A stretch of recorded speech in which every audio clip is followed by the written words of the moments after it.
Algumas orações parecemos que são orações mecanicizadas, né? Tem pessoas que fazem a mesma oração há 10 anos. Eu fico a imaginar que o Espírito Santo deve ser muito pobre para não enriquecer o vocabulário das pessoas. Porque eu acho bonito quando a pessoa deixa ser usada por Deus. Isso é muito bom. Peça ao Senhor, Senhor, renova até mesmo o meu coração, até para orar. Ensina-me a orar. Lembra que os apóstolos pediram a Jesus? Senhor, João Batista ensinou os seus discípulos a orar e nós não sabemos. Peça ao Senhor, ensina-me a orar. Que ore com desenvoltura, com singeleza, com simplicidade, sem arrogância, sem soberba, mas abre o coração. Então eu gostei da oração do Pedro. Deus abençoe, Pedro. Ele estava conversando com seus pais, né? Hoje fui lanchar na casa deles, o doutor Divaldo e a sua esposa, a Creliane. Eles estavam falando comigo sobre a chamada vocacional de Pedro. Eu sou professor há muitos anos. E até em vários cursos de teologia, seminários de várias denominações. E um aluno, certa feita, me procurou e disse, professor, o senhor está me chamando para o ministério. Eu perguntei, uma das matérias que ensinava era hiperitologia. Hiperitologia vem da palavra grega hiperetes, que significa vocação. Hiperitologia significa a doutrina da vocação. Então eu disse, mas como é que você percebe que Deus o chamou? Eu quero ouvir dos seus lábios. Ele disse, não, foi fácil. Eu orei ao Senhor dizendo, Senhor, se eu fracassar em todos os vestibulares, filosofia, letras, pedagogia, e foi dizendo os cursos, se eu não passar em nenhum é porque o Senhor está me chamando para o ministério. Você acha que é dessa forma? Será que você sente que foi chamado porque fracassou em todas as outras áreas? Pode ser, mas necessariamente não. Você pode ver pessoas que Deus preparou, como Moisés, que a Bíblia diz que ele foi preparado em toda a arte e ciência dos egípcios para liderar o povo de Israel por 40 anos. Paulo, por que Paulo escreveu 13 missivas e Pedro somente 2? Eu conheço bem grego. Você pega o texto de Pedro, não tem erro da língua grega, porque o Espírito Santo não permitiu. Mas é um grego muito simplório, muito simplista. O grego de Paulo é um grego clássico. O grego de Lucas é um grego clássico. Então, o Espírito Santo usa na capacidade de cada um. Então, por isso que a gente tem que pedir a Deus, Senhor, me prepara. Porque às vezes você quer ser usado por Deus, mas não lê a Bíblia. O Senhor me usa, mas não ora. O Senhor me usa, mas não vem à igreja. O Senhor me usa, mas não se disponibiliza para servi-lo. Aliás, a palavra dispor-se é muito importante. Então, olha como é importante. O Senhor disse algumas vezes isso. O Senhor disse isso em Jeremias capítulo 18. O que é que o Senhor disse? Dispõe-te, Jeremias, e desce à casa do oleiro. Muitas vezes Deus me chama essa jovem aqui, que dirigiu com tanta desenvoltura a liturgia. Chama cada um de nós. E o Senhor quer que a gente se disponha. Muitas vezes nós não sabemos o que vai acontecer depois. Mas o Senhor quer que você vá à casa do oleiro. Vai à casa do oleiro. Jeremias não sabia nada do que ia acontecer. Que lições. Vendo quando o vaso se desfaz, o oleiro me desce a massa, faz outro vaso. E o Senhor diz, Jeremias, será que eu não posso fazer isso com o meu povo, com a casa de Israel? Fazer deles um vaso novo. Deus disse isso a outro homem. Ananias. O Senhor falou em visão, Ananias, vai agora em Damasco, na rua direita. Dispõe-te, vai na rua direita e impõe as mãos sobre um jovem chamado Saulo. Senhor, não vou. Manda outra pessoa em meu lugar. Impor as mãos sobre quem? Sobre qualquer pessoa, menos sobre Saulo. Ele é um perseguidor da igreja. Então precisamos ter essa capacidade para dispor-se. Está pronto a servir. Há um louvor do cantor cristão que diz, nem sempre será para onde eu quiser que o mestre me há de levar. Ou seja, nem sempre é. Estou pronto a fazer o que queres, Senhor. Conhece esse louvor? Confiado no teu poder, estou pronto a fazer. Será que está pronto mesmo? Eu amo enologia. Não confundir com enologia. Eu não sou enólogo, sou enólogo. Enólogo é que é especializado em vinhos aí, tá bom? Então, eu gosto muito de enologia, porque fiz um curso também de enologia nos Estados Unidos, de 1 ano, a história de todos os hinos. E a maior enóloga de todos os tempos foi Fanny Jane Crosby. Você vê os hinos aí, pega do cantor cristão, e inário evangélico da igreja metodista, e qualquer outro inário presbiteriano e outros aí. Os hinos de Fanny Jane Crosby. Milhares de missionários foram para os campos missionários cantando os seus hinos. Você diz, eu poderia me dispor, mas se eu tivesse um corpo perfeito, eu iria me dispor. Fanny Crosby ficou cega de ambos os olhos aos 3 meses de idade. Mas, não obstante a isso, veja os seus hinos. São hinos de pessoas tristes, melancólicas, depressivas, não. Meu Senhor, sou teu, tua voz ouvi, a chamar-me com amor. Olha que hino. Outro hino. Não é dos fortes a vitória, nem dos que orem melhor, mas dos fiéis e sinceros. Que coisa. Senhor, eu desejo servir, ela diz. Ao teu lado eu lutar. Bem ao teu lado, invencível, até meus dias findar. Ela era cega. Outro hino dela. Vamos nós trabalhar, somos servos de Deus. Milhares de missionários batistas partiram do porto de Filadélfia, na Pensilvânia, para nunca mais voltar. Muitos missionários foram para a África, morreram de paludismo, febre amarela, malária. Não voltaram para casa, mas partiram do porto de Filadélfia, dando a Deus para seus familiares e cantando. Vamos nós trabalhar, somos cantando os hinos de Fanny Jane Crosby.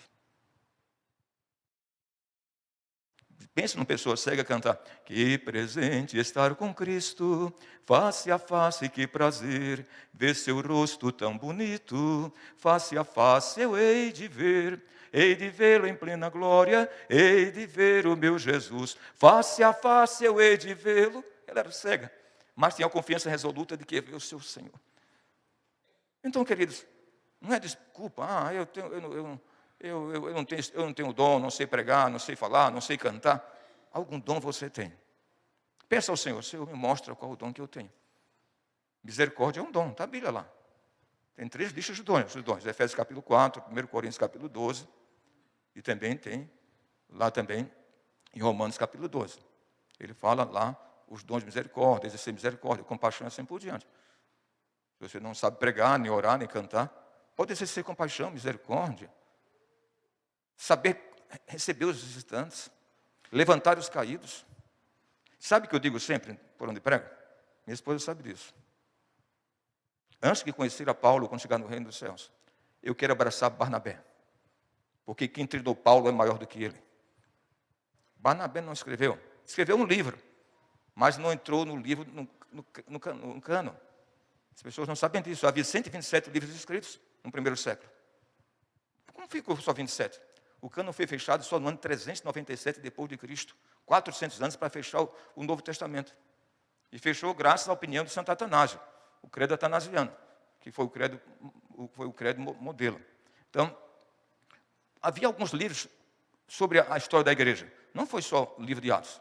Havia Atos de Pedro, havia Atos de Barnabé. Ele conta a viagem dele para Chipre com Marcos. Houve curas, sinais e prodígios. Coisas prodigiosas aconteceram com Marcos e Barnabé, quando ele se separou. Por que nós temos as cartas, o livro de Atos? Na verdade, não é Atos Apóstolos, é Atos de Paulo. Paulo é a bola da vez. Capítulo 13 até o 28, só trata das 3 viagens missionárias de Paulo. Nada sabemos dos outros apóstolos, porque Lucas só viajou com Paulo. Então, por isso que a gente entende Barnabé. Quando Paulo se apresentou à igreja, o que aconteceu? A igreja não acolheu Barnabé, não acolheu Paulo. Conhece aquela música?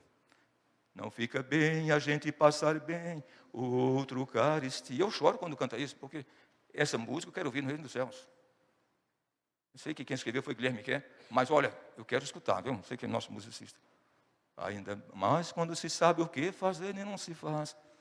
Lembra? E quando Paulo converteu-se a Cristo, lhe faltou um amigo. Prepare aqui a tom do louvor para cantar, tá bom? Is that possible? Are you ready to sing after the message? Pode cantar após a mensagem? Ok. Sure? May I count on you? Posso contar com vocês? Wonderful, awesome. Glória a Deus. Então, Como é que Paulo foi recebido? Sob a chancela de Barnabé. Barnabé foi a Tarsis, trouxe Paulo e ele foi recebido por causa de Barnabé. Quando o jovem Marcos foi preterido, Paulo não quis levá-lo na segunda viagem missionária, Barnabé o tomou. Se não fosse Barnabé, escutem, nós não teríamos hoje um dos textos mais belos das Escrituras Sagradas, o Evangelho segundo São Marcos. Porque alguém acreditou em Marcos, lhe deu second chance. E hoje temos o Evangelho segundo Marcos. Aquele garoto foi preterido por Paulo na segunda viagem missionária. É gente assim que faz diferença. Não é aquele que acha que aponta o dedo para todo mundo tem defeito, mas você não faz nada. Então é necessário que você se disponha. Senhor, eu quero me dispor. Eu não sei em que área o Senhor vai me usar, mas eu quero servir-te. E o Senhor vai mostrar para você. Não sou profeta, sou um simples pregador do Evangelho e procuro pregar com fidelidade as Escrituras. Mas eu creio de todo o coração que cada um aqui tem um dom especial que o Espírito Santo deu. Se você crê nisso, ao voltar para casa hoje, Senhor, eu escutei que eu tenho um dom. Eu não sei qual o dom que eu tenho, mas peço ao Senhor, o Espírito Santo, que me revele que dom eu tenho. E que o Senhor me capacite, me habilite para servi-lo. Tá bom? Nós vamos abrir a palavra de Deus. A mensagem de hoje, de fato, eu ia usar para vocês, eu salvei no pendrive, mas eu achei que ia ficar entediante e maçante. Então eu preferi não passar, tá bom? Porque não quero ler os textos com vocês, é preferível explicar, fica melhor a mensagem dessa forma extemporânea. Então vocês não estão vendo aqui, mas aqui está um quadro muito belo. Eu tenho um mestrado em História da Arte, então eu conheço toda a arte, a história da arte, renascentista, a arte romana, a arte greco-romana. E aqui tem um quadro belíssimo do pintor barroco Antônio Cícero, que viveu entre 1821. Essa obra foi produzida por ele em 1821. Pilatos e Jesus. Então, como é importante pensar nisso. Então, é um quadro muito bonito, esse quadro de Antônio Cícero, que está na galeria della Academia de Firenze. Vamos abrir a Bíblia? Por que eu estou dizendo isso? Porque eu vou falar neste assunto. Eu vou falar com vocês só em um versículo da Bíblia, nesta noite. Abra a sua Bíblia no Evangelho de João, capítulo 19. Evangelho de João, capítulo 19. Eu creio piamente de todo o coração que o Senhor quer falar ao seu coração, porque ao meu já falou. Eu creio que o pregador tem que pedir, Senhor, antes do Senhor me usar para falar aos outros, o Senhor fala ao meu coração. Então vamos ler a palavra de Deus nesse texto do Evangelho de João. Foi lido há pouco, João capítulo 17, né? Vamos ler então, Evangelho de João, capítulo 19.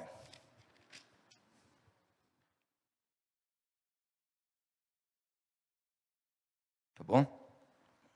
Evangelho de João, capítulo 19.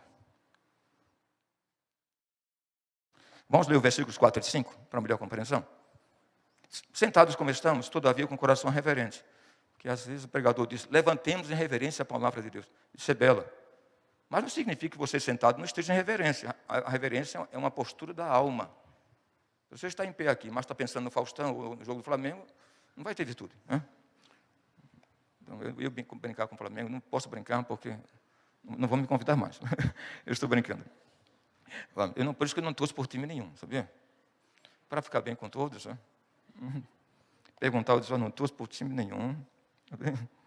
Então, João capítulo 19, versos 4 e 5. Vamos escutar? Jovem, pode vir aqui à frente ler? Você mesma? Qual é o seu nome? Fernanda. Lê para nós, Fernanda. Versículos 4 e 5 do Evangelho de João. Mais uma vez, Pilatos saiu e disse aos judeus, vejam, eu estou trazendo a vocês para que saibam que não acho nele motivo algum de acusação. Quando Jesus veio para fora, usando a coroa de espinhos e a capa de púrpura, disse-lhes Pilatos, eis o homem. Muito bem, muito obrigado. Muito obrigado. Esse quadro de Antônio Cícero, esse quadro barroco, chama-se et homo, porque essa foi a expressão usada na tradução latina. A primeira tradução da Bíblia para outra língua foi para o latim, no ano 300, por Jerônimo. Jerônimo traduziu a Bíblia do grego e do hebraico para o latim, em Belém da Judeia. Ele mudou-se para Belém, passou 10 anos para produzir a Vulgata, que é a primeira tradução da Bíblia para outra língua. Naturalmente, tinha havido a Septuaginta, mas a Septuaginta só traduziu o Antigo Testamento. Então, por 270 sábios judeus de Alexandria. Não vamos entrar nesse caso. Mas vejam bem, Pilatos ficou impressionado com Jesus. Agora, pensa você, eu quero que você pense comigo. Estava ali duas autoridades, Pilatos e Jesus. Dois homens com duas cosmovisões de mundo diferentes. O worldview, cosmovisão de mundo completamente diferente. Compreensão de sociedade diferente.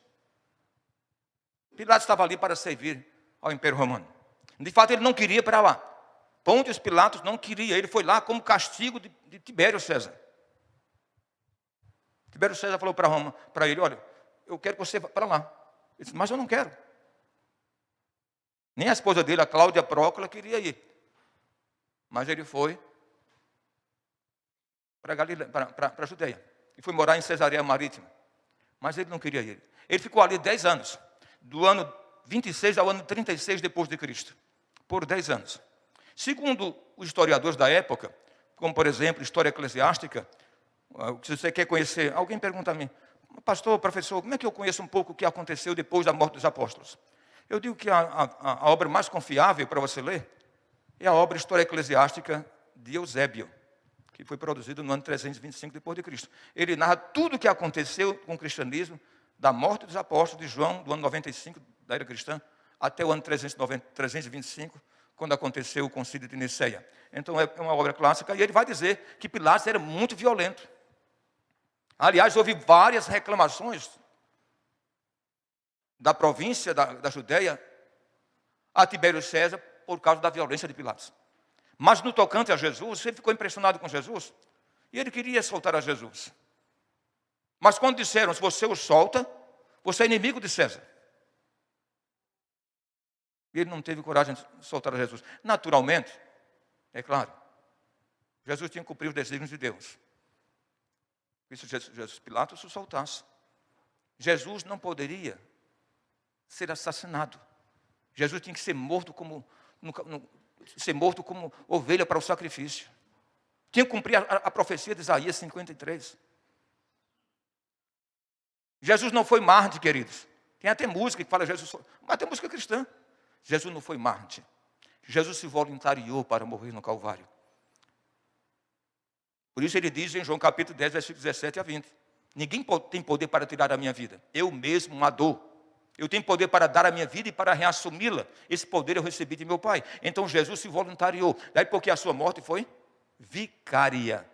Foi voluntária e vitoriosa. 3 razões na morte de Jesus. Foi vicária, voluntária e vitoriosa. Então vamos pensar as duas frases. A primeira frase que está no grego, o que é que Pilatos apresentou? Pilatos falou para a multidão em latim. Pilatos não sabia hebraico. O próprio Flávio Joséfo, na obra dele, em Antiguidade, diz que Pilatos odiava a língua dos judeus. Não odiava só os judeus, odiava a sua língua. E por 10 anos, sabe aquela pessoa que tem ojeriza ao inglês, por isso não aprende? Porque quando você tem ojeriza a algo, isso dificulta até o aprendizado. Sabia? Você tem empatia com a língua, tudo caminha mais fácil. Como ele odiava os judeus, odiava a língua, então quando ele falava os judeus, ele falava na língua dele, na língua romana. Então quando ele apresentou a Jesus, vejam o que ele diz aqui no versículo 5, o texto que a Fernanda leu. Preste atenção. Como é que ele apresentou a Jesus à multidão? Vejam bem. Ele apresentou e disse, saiu, pois, Jesus, trazendo a coroa de espinhos e o manto de púrpura. Disse-lhes Pilatos, eis o homem. De fato, ele disse para o povo, et homo. Mas et homo, as pessoas não sabem disso. A expressão et homo não era usada para qualquer pessoa. Quando o imperador romano usava isso, usava para pessoas que tinham vida impoluta, uma vida condenada, que seria exemplar e paradigma para a sociedade. Et homo não diria isso jamais para Barrabás, para os ladrões da cruz. Mas ele disse para Jesus, et homo. Agora pensem vocês, nós pensamos, mas por que entra na cena da história Pilatos?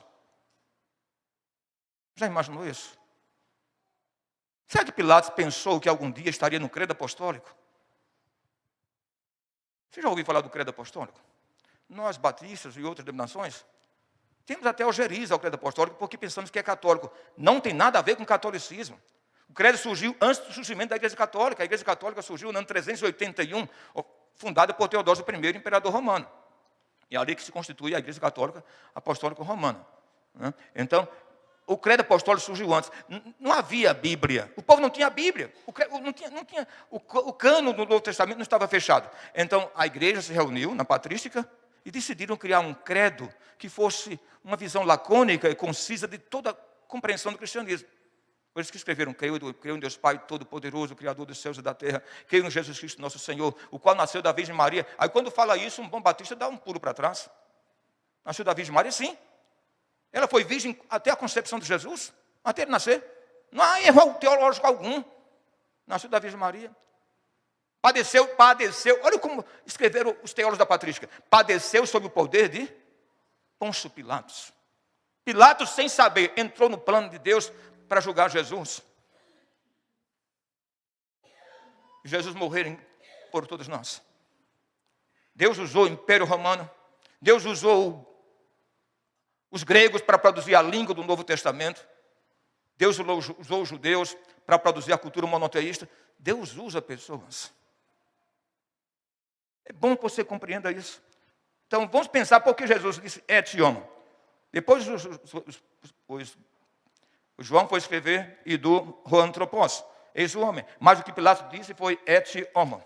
Eu quero compreender com vocês. Vamos estudar. Eis o homem. Que tipo de homem Jesus era? Você já imaginou isso?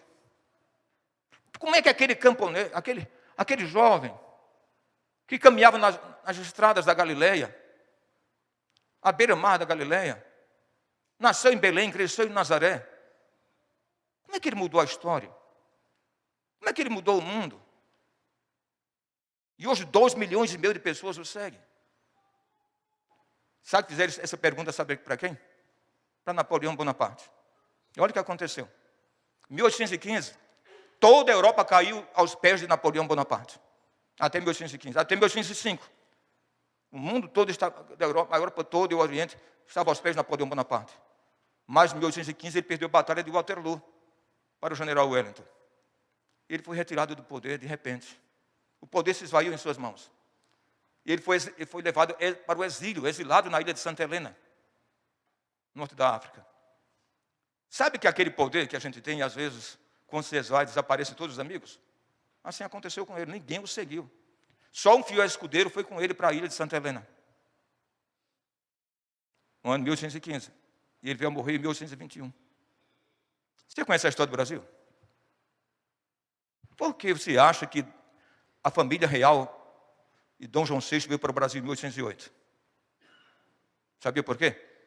Porque em 1805, quando Napoleão Bonaparte tomou toda a Europa, ele disse em 1807, vou tomar Portugal. A família real desapareceu para cá. Ficaram aqui até 1822, porque em 1821 morreu Bonaparte e eles voltaram. Ficaram aqui durante o período que Napoleão Bonaparte reinava na Europa. Isso é muito importante, que é a história da história. Vejam bem, o fiel escudeiro estava com ele lá. Nos últimos momentos de sua morte, em 1821, aquele fiel escudeiro, aquele militar que ficou ali na ilha, tomando conta do general Napoleão Bonaparte, imperador, disse, imperador, eu vim para a ilha de Santa Helena, quando ninguém quis segui-lo, porque eu o admiro muito. Para mim, o senhor é o maior líder de todos os tempos.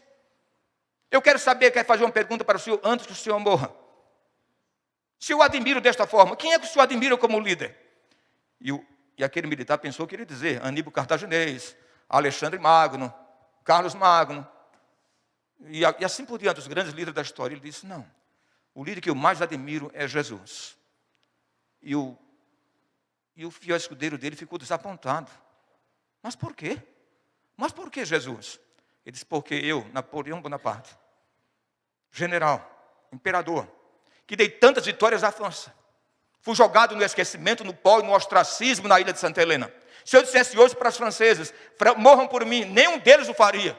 Mas eu tenho certeza, disse ele, se Jesus dissesse ainda hoje, morram por mim, eu tenho certeza, Napoleão Bonaparte, que milhares de cristãos fariam isso ainda hoje. Por isso, para mim, ele é o líder que eu mais admiro.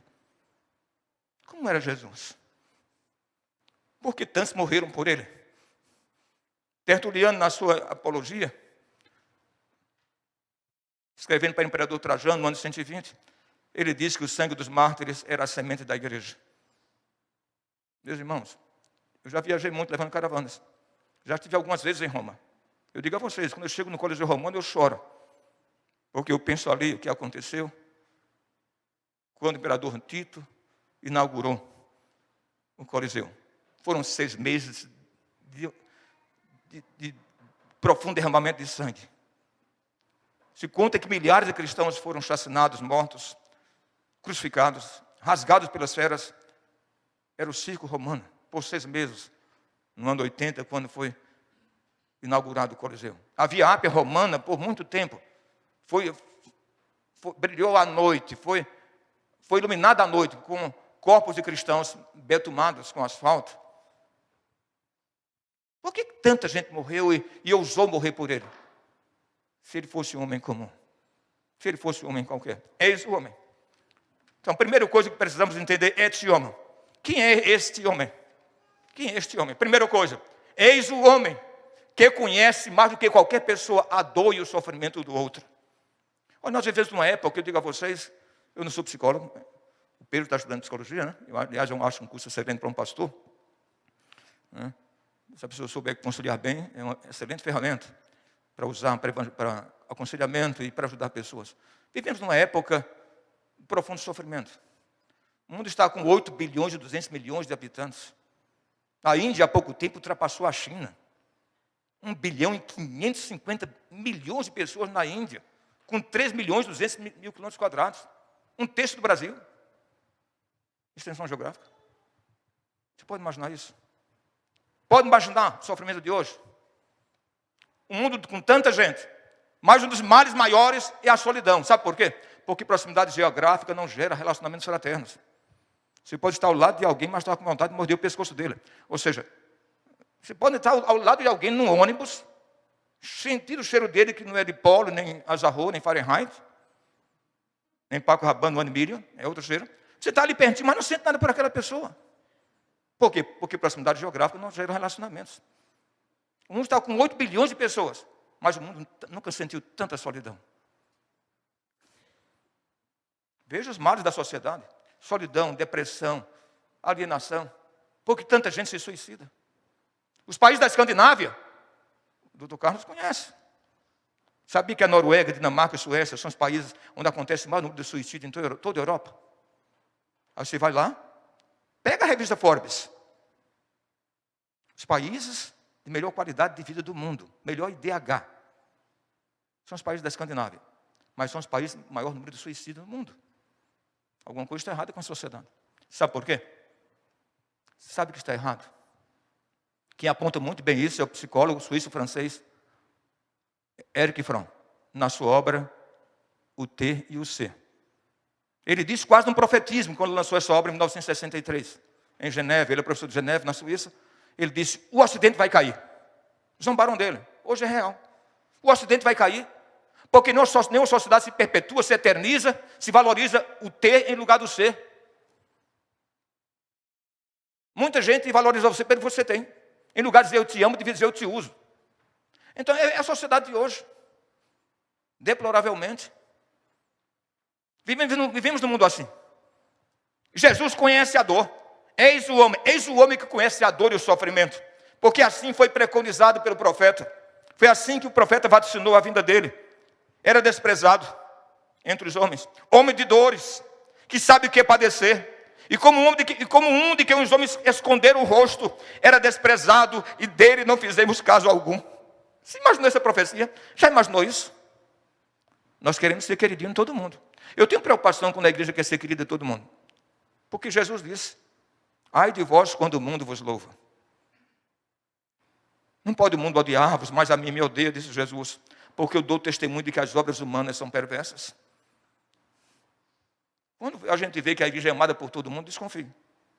Porque se nós começarmos a pregar o evangelho e incomodar a sociedade, nem todo mundo vai ser empático a nós. Por isso que eu creio, queridos, quando surgiu o anticristo, vai ser uma coisa muito séria. Porque vai surgir, quer não queiramos, quer não, a mensagem apocalíptica vai acontecer. Os sinais escatológicos vão surgir. E quando começar a vir as perseguições, vai ficar na igreja somente quem de fato nasceu de novo e quem tem compromisso com Deus. Mas dias atrás eu vi um pastor pregar dizendo: vem para a minha igreja, porque o Senhor quer dar para você um Bugatti Veyron. Que igreja é essa? Bugatti Veyron são 6 milhões de reais. Vem para a nossa igreja porque o Senhor quer dar para você um Bugatti, um Berendetta 750. Gente, a turma está brincando com o evangelho. Isso não é evangelho. As pessoas estão apequenando o evangelho. Por isso Jesus disse, o primeiro sinal de Jesus da escatologia foi quando perguntaram: Senhor, que sinais acontecerão antes da tua segunda vinda? Ele disse: primeiro, vede que ninguém vos engane, porque o engodo é o primeiro sinal do anticristo. É fazer a verdade parecer mentira, o ódio parecer amor, as trevas parecer luz. É muito sério. A situação hoje está dessa forma. Está muito complicado. Então, nesse mundo contemporâneo, Jesus é o homem, etiom, eis o homem de dores e que sabe o que é padecer. Por isso que quando lemos a palavra de Deus, a carta aos Hebreus, eu amo a carta aos Hebreus. Sabe que teve uma missionária que trabalhou na China? Ela foi trabalhar com Hudson Taylor. A gente chamou de Hudson Taylor, né? Foi um grande médico. Teve 2 grandes médicos na história das missões, viu? Hudson Taylor, que foi para a China, e David Livingstone, que foi para a África. Grandes missionários, médicos. As missões médicas são das mais lindas. E essa médica missionária que foi para a China com Hudson Taylor, ela ficou cega. Ela queria evangelizar, mas quando chegou aos 70 anos, foi uma grande evangelista. Deus o curou, a usou poderosamente para fazer coisas maravilhosas na China. E ela ficou cega, de ambos os olhos. Mas sabe o que ela pediu? Ela percebeu que ia ficar cega.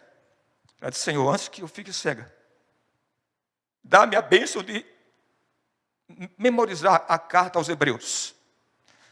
E alguém ia visitá-la, e dizia: missionária, eu vim aqui visitá-la. Você veio visitar. Você gostaria de ouvir um texto das Escrituras Sagradas? Sim.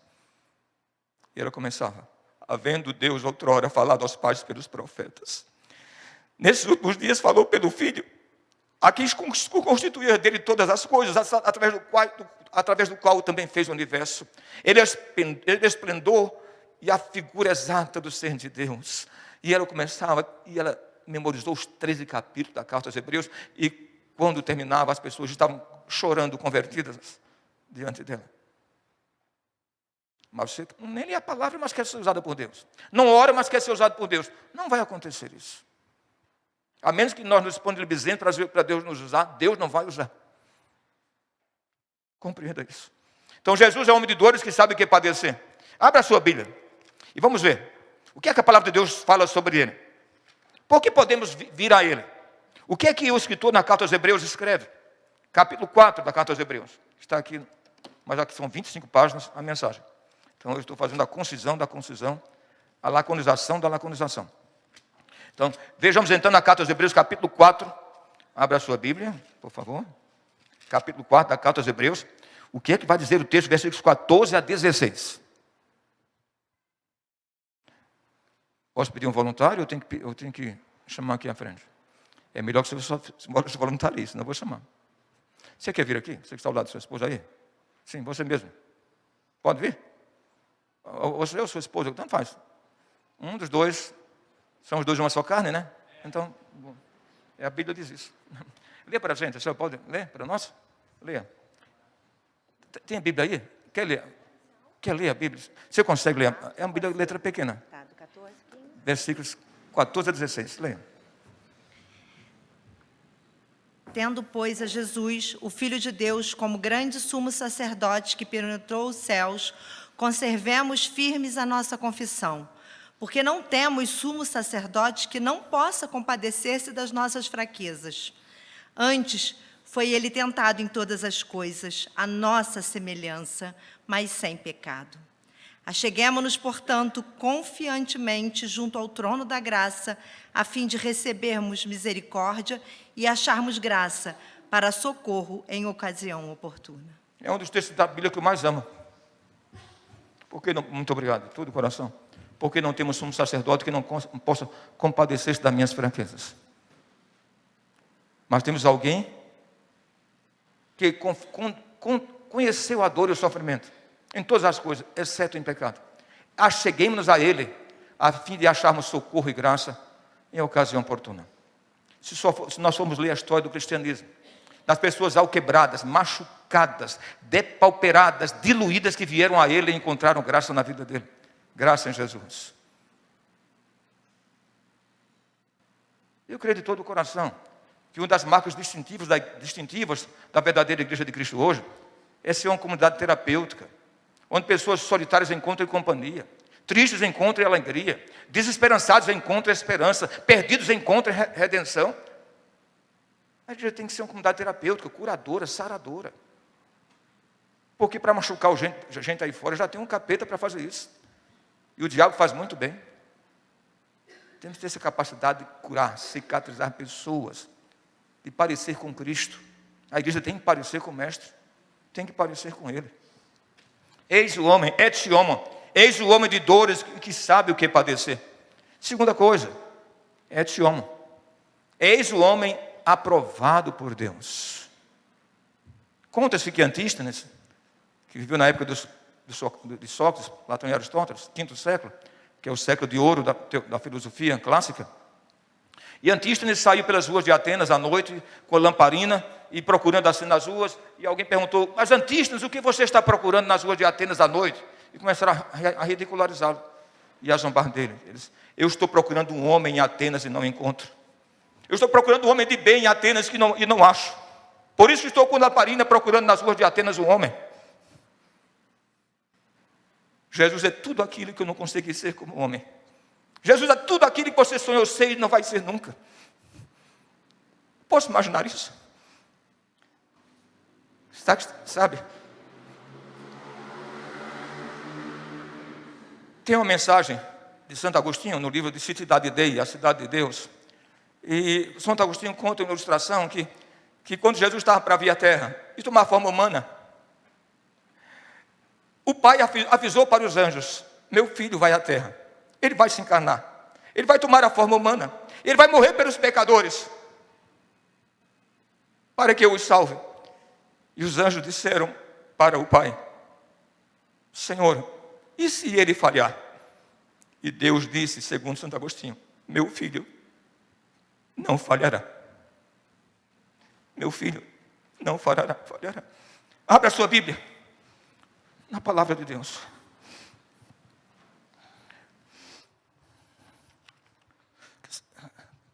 Você pode vir aqui na frente, esse texto para a gente? Aqui não, por favor. Vem aqui, sim. Você veio aqui à frente hoje? Não, veio para uma pergunta, não foi? Sim, lê aqui. Não há problema não vir segunda vez, viu? Esse texto lá, de Atos capítulo 3. Lê esse aqui. Sim. Que Pedro diz? Esse aqui de baixo? Não, esse aqui. Varões israelitas, atendei a estas palavras. Jesus, o Nazareno, varão aprovado por Deus diante de vós com milagres, prodígios e sinais, os quais o próprio Deus realizou por intermédio dele entre vós, como vós mesmos sabeis. Então, varões israelitas, vejam bem o que ele diz: varão aprovado com Deus, com curas, sinais e prodígios. Por que você acha que Jesus realizava milagres? Era por puro sensacionalismo? Jesus seria mais um David Copperfield? Não. Quando Jesus realizava sinais e milagres, eram feitos atestatórios da sua messianidade e da sua deidade. E você pode ver que Jesus nunca curou alguém dizendo: em nome de meu Pai seja curado. Já percebeu isso? Jesus não dizia isso. Jesus falava na primeira pessoa, porque ele tem a mesma essência e natureza de Deus. Isso é muito importante entender isso. Quando Jesus manda Lázaro sair para fora, o corpo em estado de decomposição, depois de 4 dias, a própria Marta e Maria disseram: Senhor, não tira a pedra porque já cheira mal. Uma coisa é curar alguém que está doente, mas vencer toda a compreensão da genética e da ciência, e dizer para o homem com o corpo em estado de decomposição, tiver algum médico, você pode pensar, saber o que acontece com o corpo depois de 24 horas. O próprio sangue, o estômago já entra em estado de putrefação. Os órgãos internos já cheira mal. E o Senhor diz, Lázaro, sai para fora.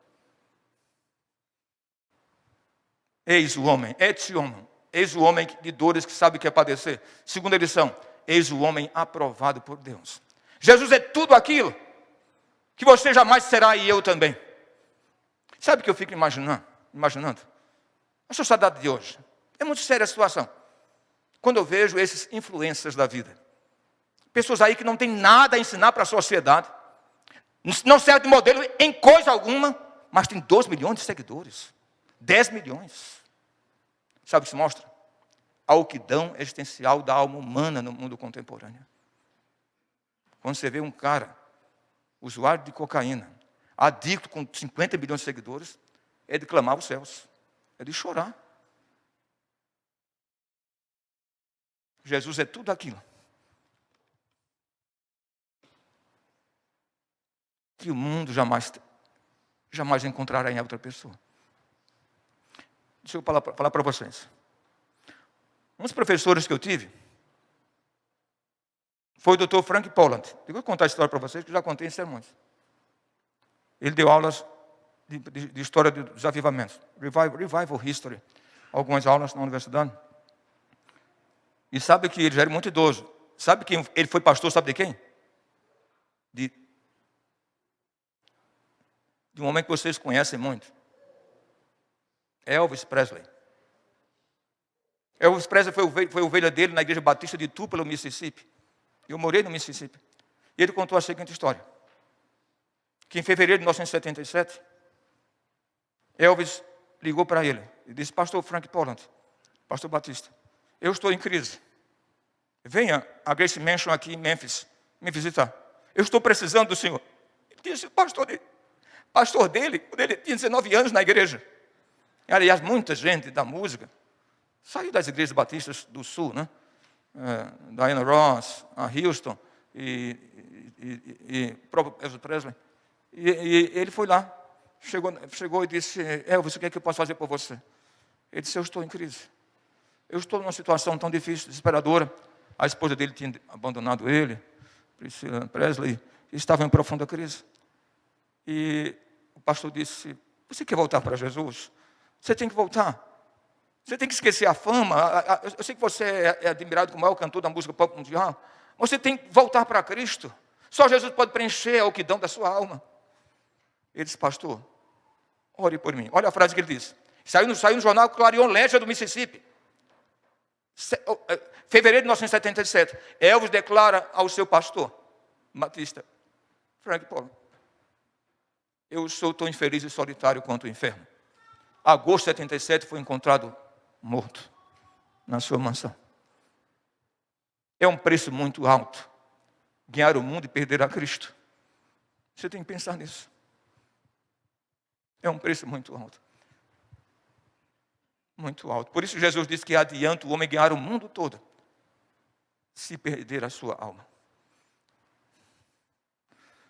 Et homo, eis o homem que sabe o que é padecer, que compreende a sua dor, que compreende as suas procelas, as suas agonias, suas crises, seus problemas, suas dores. Você compreende isso? Já andaste só em tristezas. Conhece esse louvor? Sem saber, não é? Eu amo esse louvor. Cantaram ontem. Olha, me levou às lágrimas, porque quem não me conhece, eu prego chorando, com o Espírito Santo toque meu. Tem música que vai no fundo da alma, não há como segurar. Quando a gente pensa que os momentos mais difíceis da nossa história, nas piores crises, quando todos debandam, Jesus se faz presente. Eu estou aqui, meu filho. Eu estou aqui ao seu lado. Eu estou com você. Jesus é aquele que está no barco quando todos pularam fora. Não esqueça disso na sua história. Ele sabe o que é dor. Ele sabe que é ser esquecido pelos seus discípulos, pelos seus amigos. Todos abandonaram na cruz, debandada geral. Ele sabe o que é ser traído. Vendido por Judas, traído por Pedro. Jesus sabe o que é ser preterido. Viu para o que era seu, os seus não acolheram. Te amo. Eis o homem de dores que sabe o que é padecer. Eis o homem aprovado por Deus. Mas há uma coisa maravilhosa. Eis o homem que venceu a morte. E por isso nós cantamos, né? Porque ele vive, eu posso crer no amanhã. Porque ele vive, temor não há. Nós não cantamos isso? Em inglês é mais bonito, porque a tradução não ficou bem feita em português. Because he lives, I can face tomorrow. Because he lives, all fear is gone. Because I know, he holds the future, and life is worth to live it just because he lives. A vida é digna de viver porque ele vive. Porque ele vive, eu posso encarar, eu posso enfrentar o amanhã. I can face tomorrow because he lives. Você pode imaginar isso? Isso é para mim. Eu sou muito fraco. Eu sou muito pequeno. E não sei o que o futuro me espera, me aguarda. Eu não sei. Mas uma coisa eu sei. Não vou estar sozinho. Não vou estar só. Ele vai estar comigo. Ele prometeu. Ele disse aos apóstolos: eis que estou convosco todos os dias, até a consumação dos séculos. Paulo escreve a sua segunda missiva na carta a Timóteo. E Paulo vai dizer, em 2 Timóteo 4, 16 a 18, na minha primeira defesa, ninguém foi ao meu favor. Todos me abandonaram, que isto não lhes seja posto em conta, mas essa conjunção adversativa é tão importante na teologia. Mas, todavia, o Senhor me assistiu. O Senhor me revestiu de forças e eu fiquei livre da boca do leão. Aleluia, glória a Deus. Por Paulo podia dizer, todos me abandonaram. Demas, amando o presente século, me abandonou. Crescente foi para Dalmácia e cada um desapareceu. Paulo ficou sozinho, mas ele disse, mas o Senhor me assistiu. O Senhor esteve comigo. Antigamente cantava: não vou ficar sozinho, agora sou feliz, com Cristo no meu coração. Ele é meu grande amigo, não temo o perigo, com Cristo no meu coração. Ah, eu sou feliz, agora vou cantar, pois contente estou com meu Salvador, feliz agora então eu viverei. É bom fazer um pupurrilho aqui, né? E cantar músicas assim que ninguém nunca cantou, deixaram de cantar há muito tempo. Jesus disse que o reino dos céus é como alguém que tira do seu tesouro coisas novas e antigas. Há louvores aí que tem pupurri, fazer essas músicas antigas e cantar de novo. Então, queridos, Jesus diz, eis aquele que venceu a morte. Vamos ler a palavra de Deus aqui? Eu quero mais um voluntário aqui, senão eu vou chamar à frente. Quem vem aqui à frente? Eu admiro gente que se voluntaria, tá bom? Muito obrigado, doutor Eduardo. Que bênção de Deus. A mulher tocou nele ali. Eu vi daqui. Estou brincando com você. A esposa dele é uma pessoa maravilhosa. E não, ele veio voluntário. Não foi porque a esposa mandou, não, viu? Mas ela manda. Mas se ela mandasse também, seria uma virtude. Ela manda. Porque o Senhor disse para Abraão: ouve a Sara em tudo o que ela te disser. Então, leia aqui na palavra de Deus. Esse texto da palavra de Deus. Então, é um texto de capítulo 3 de Atos 3, 23. Sendo este entregue pelo determinado desígnio e presciência de Deus, vós o matastes, crucificando-o por mão de iníquos, ao qual, porém, Deus ressuscitou, rompendo os grilhões da morte, porquanto não era possível fosse ele retido por ela. Porque a respeito dele, diz Davi, diante de mim via sempre o Senhor, porque está à minha direita, para que eu não seja abalado. Por isso se alegrou o meu coração, e a minha língua exultou. Além disto, também a minha própria carne repousará em esperança, porque não deixarás a minha alma na morte, nem permitirás que o teu santo veja a corrupção. Amém. Você pode imaginar que coisa maravilhosa é a doutrina de que Jesus venceu a morte? Isso é maravilhoso, queridos. O cristianismo se distingue de todas as religiões do mundo, a nossa fé. Porque não está alicerçada na morte, está alicerçada na vida. Jesus é o Senhor da vida. Isto é maravilhoso, é sublime, é encantador. Mas vocês têm um alvo, vocês têm aqui uma divisa, né? A rocha, né? Ou seja, a igreja que é construída sobre a rocha. Sobretudo, precisamos entender que Jesus é a rocha sobre a qual a igreja está edificada. Em Mateus capítulo 16, ele disse que edificaria a sua casa, a sua igreja, sobre a rocha. E as portas do inferno não prevalecerão contra ela. Como é importante entender isso. Jesus usou uma palavra interessante, que Jesus usou a palavra Petra do grego. Ele diz, edificará sobre a rocha é ele. Porque quando Jesus fala em pedra, que Pedro é pedra, é a mesma expressão que Pedro usa em capítulo 2 da primeira carta de Pedro. Pedro diz, nós, como pedras que vivem, somos edificados casa espiritual. E Pedro usa a palavra lithos. Lithos é fragmento de pedra. Nós somos lithos, fragmento de pedra, porque a pedra mesmo, a pedra é Jesus, sobre a qual a igreja está edificada. 1 Coríntios capítulo 3, verso 11. Vamos ler o texto? Então, Jesus, et homo, eis o homem que sofreu e sabe o que é padecer. E pode entender suas dores, seus problemas, suas angústias. Tudo aquilo que aflige e agoniza seu coração.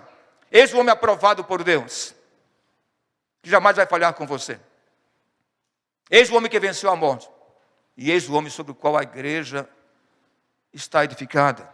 Sobre ele. Leiamos o que Paulo diz.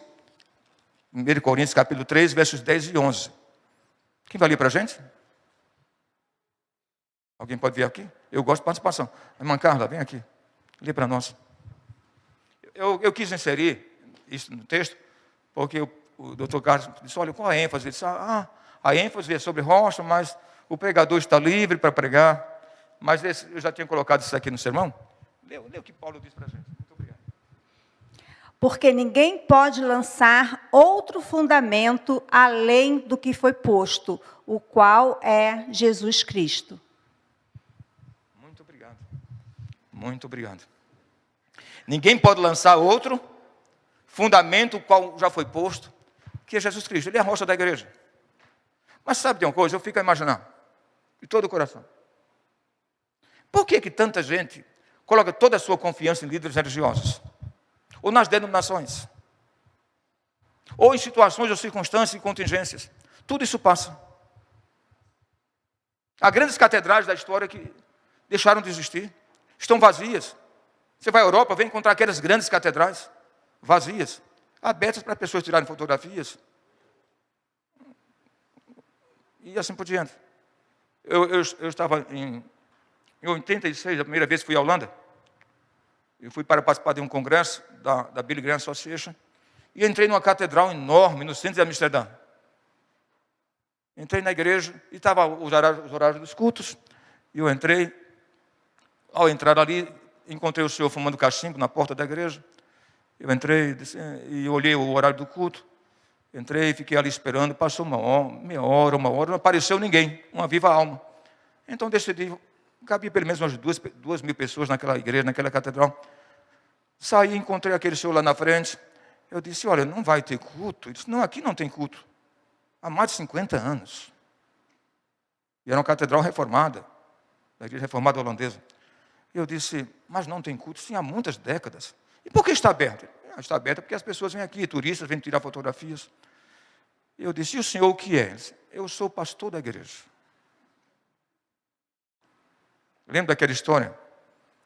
Que diz de um pastor de uma determinada denominação na Europa, uma igreja muito liberal, uma denominação que estava morrendo, já era 11 da manhã e a mãe dele foi acordá-lo. E disse, meu filho, acorda. Mas por que acorda? Porque já são 11 da manhã. Ele disse, mas só isso? Não. Porque hoje também é domingo. Ele disse, e daí? Eu vou dizer uma terceira razão. Porque você é o pastor da igreja. Então, estava dormindo, 11 da manhã, domingo. Ou seja, sabe, a situação está complicada. Por quê? Porque as pessoas deixaram de ver Jesus como uma rocha. Jesus é de fato aquilo que nós precisamos encarar como não há esperança fora dele. Esquece. de colocar sua esperança nas pessoas, que elas podem falhar. Eu não estou dizendo que você não pode ter amigos, mas não pode deificá-los, divinizá-los. Você pode imaginar o que disse Jesus? É revolucionário o que disse Jesus. Você lembra que aquela pessoa falou para Jesus certa feita e disse: Senhor, eu quero te seguir, mas primeiro deixa eu sepultar meu pai.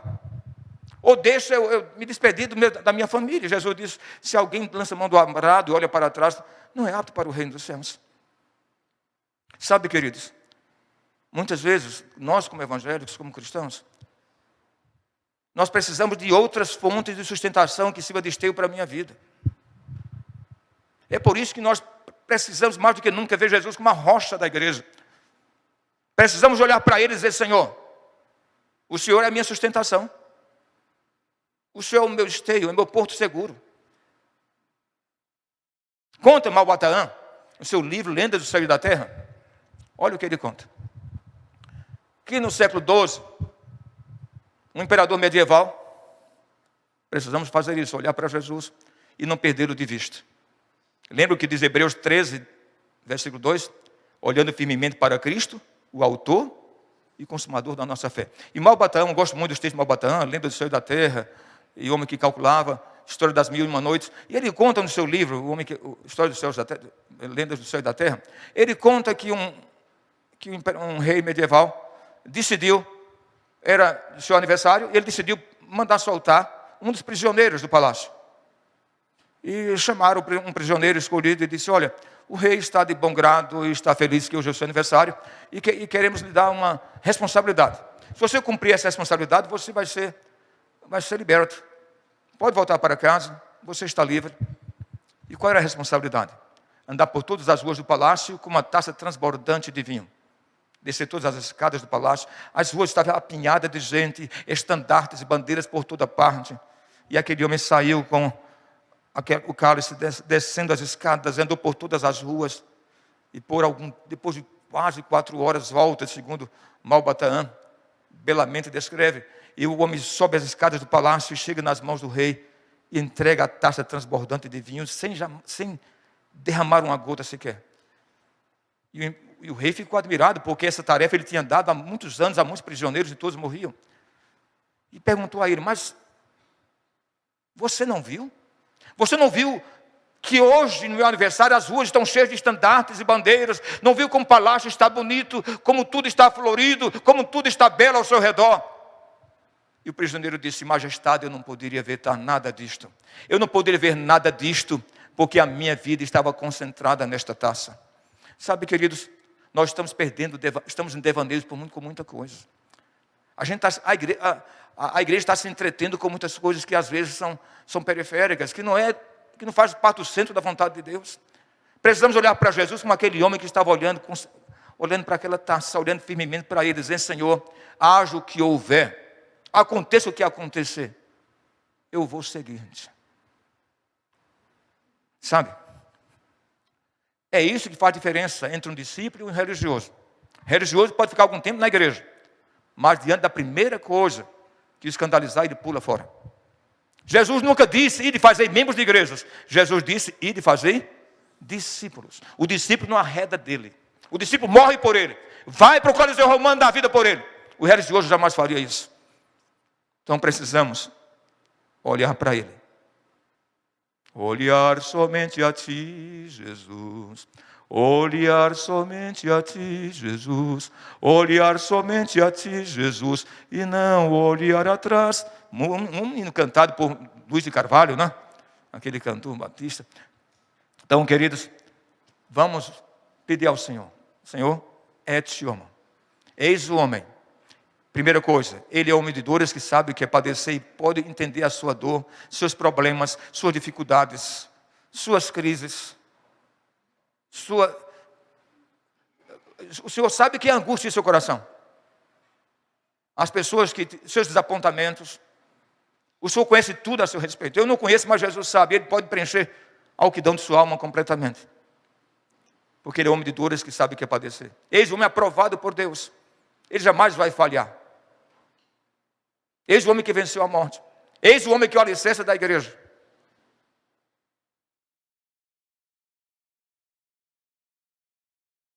E eu acho que, quando pensamos nisso, eu acho que é justamente isso que o Senhor quer que nós entendamos acerca dele. Não o perdendo de vista. Vamos orar. Eu tenho imaginado, irmãos, de todo o meu coração. Eu não estou pastoreando a igreja, mas eu tenho sido estudioso da fé cristã há muito tempo. E eu vejo o cristianismo contemporâneo. Eu escutei dos lábios, fui fazer um casamento. Estava em Curitiba participando de um casamento. Me colocaram na mesa, eu fui oficiante do casamento. Me colocaram na mesa com um deputado federal, o governador do estado, não vou dizer os nomes dessas pessoas, e um senador, depois do casamento. Aí um deputado federal olhou para mim e disse, e ele era o presidente da comissão de ética da Câmara dos Deputados. Ele disse, o senhor é evangélico? Eu sou. Ah, o senhor é professor universitário? Eu sou. Você sabia? Falou assim, na hora. Você sabe que existe uma bancada evangélica? Eu disse, sim. Você sabe, falou bem assim para mim.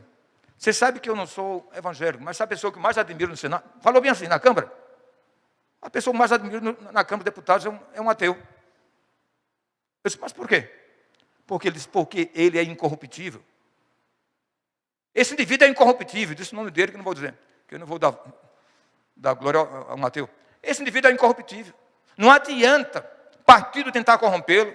Não adianta Odebrecht tentar corrompê-lo. Não adianta ninguém tentar corrompê-lo. Ele é incorruptível. Isso não acontece com os evangélicos que eu conheço.